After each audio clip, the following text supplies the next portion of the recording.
Tognotti, who was president of the Colombo Lodge from 1972 to 1976, was the instigator of the archives.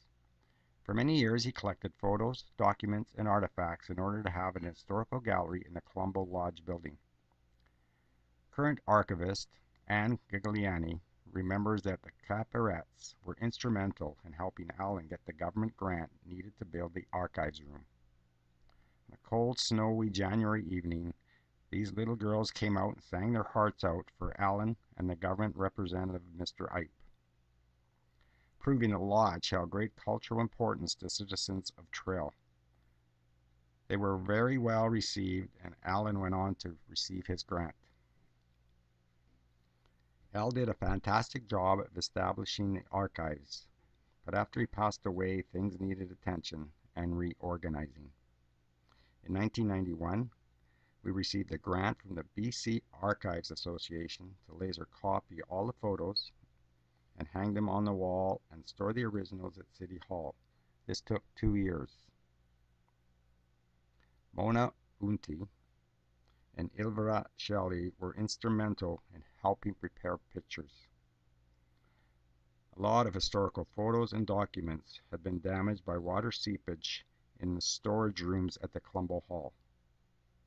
So Anne has stored all paperworks, histories, documents, registration numbers, old records in her basement for safekeeping. The archives contain an array of interesting items donated by members of Trail's Italian community. Everyone seems interested in the old polenta pot donated by Greg Millette, and this old stovetop Pizzella iron. The Pizzella iron was made by hand and donated by blacksmith Frank D'Arcangelo, who lived on Byers Lane. There's an old chamber pot from Happy Tognotti's butcher shop on Roslyn Avenue, Al's uncle, and a fancy collar that was worn by Al's grandmother, Mariana Tognotti, in 1895. There's also pickling jugs, whiskey and wine bottles, and an old lunch bucket. It has layers, Anne explains. You'd put the soup in the bottom, and it kept the meal hot. Then the dessert was on top. Other items include an old light from the CPR train that used to ply the gulch, and Trail's smelter in a bottle, 1915, which contains a boat on the docks, rail cars, the water tower, and the old drossing plant, created by someone named Basiglio, was donated by Chief Giorgetti. Of course, a lot of photos contained in this book are on display at the archives.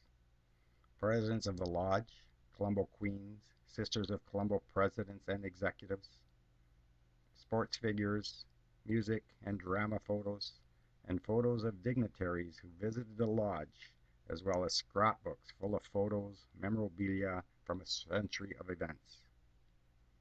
Then there's the wall, which contains the signature of dozens of well-known honored guests, including many well-known Canadian politicians.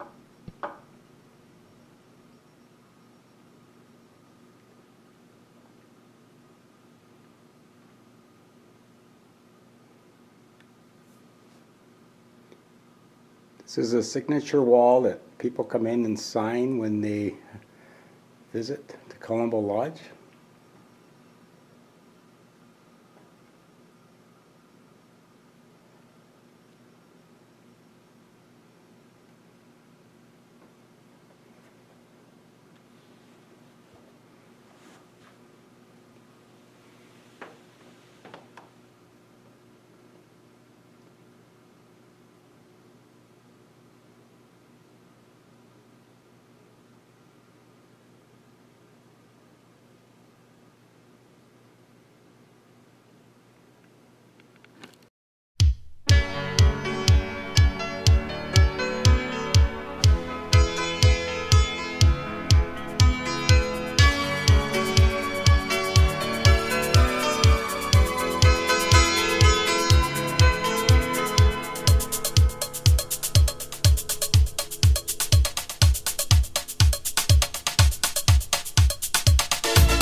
This section of the archives includes the Colombo Queens, the Presidentesse of the Colombo Lodge, section for activities, which were banquets, social gatherings, Christmas parties. And in the 20s and 30s, there was music and drama.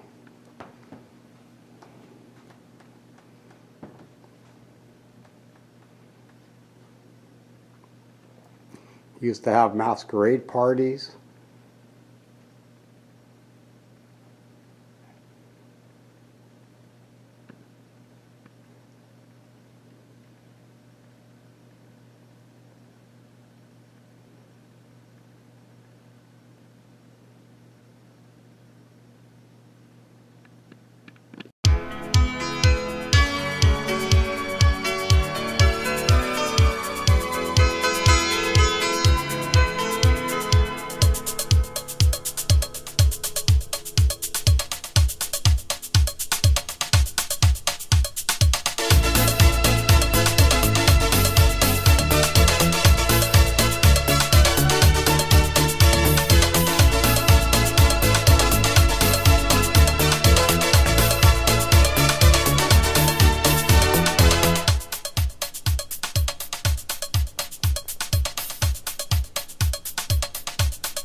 This story comes out of the Colombo Lodge, the first 100 years, Centenario 2005 book. First family settled in Dublin Gulch. After Isacco Giorgetti, many other Italians working in the gold rush in the United States soon crossed the border to work in the rosin mines, in the smelter, or with the railroad, later bringing out their wives and children from Italy. They settled mainly in the narrow gulch known as Dublin Gulch, after a place in Butte, Montana, but it became fondly known in later years as the Gulch. The women were a most important factor in the development of the community. They raised the children and kept the home and often provided board and room for incoming parenti and paesani until they were settled in their new town.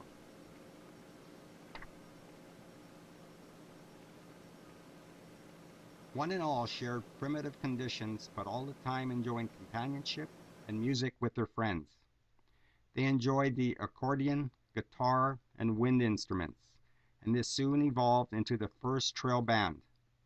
This famous band, now known as a Trail Maple Leaf Band, is one of the longest running bands in Canada.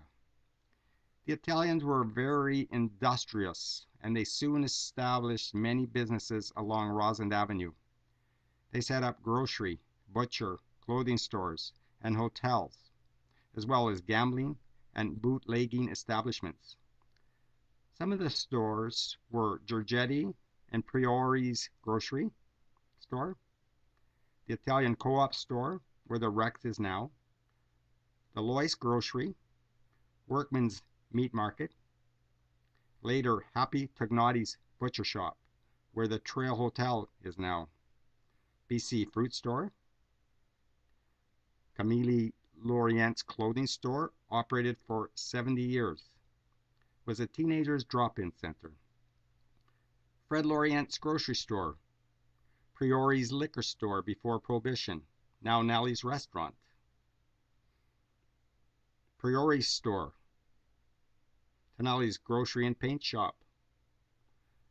Molina's grocery store, Trail Meat Market, 4X Bakery and Star Bakery, and the Star Grocery, which is the only truly Italian store remaining in the Gulch. There are also many hotels, the Austrian, Montana, Venezia Hotel, and 6 brewery built in 1890, soon became the Kootenai Hotel. Famous worldwide for its great spaghetti meals.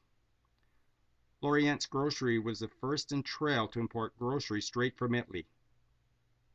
There was a modern women's clothing store and a favorite ice cream parlor. The church was always a very important part of the Italian family's lives, and in the mid-1940s, the Sisters of St. Joseph started the first kindergarten in Trail at St. Anthony's Church in the Gulch. The talent of the Italian rock wall builders has left Trail with a wonderful mosaic of walls all around West Trail and area. They took great pride in eventually building lovely homes and growing great vegetable and flower gardens.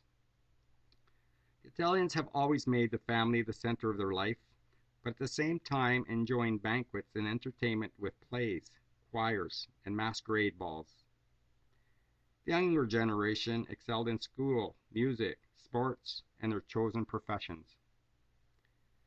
Many of the first-generation Italians volunteered in the First World War.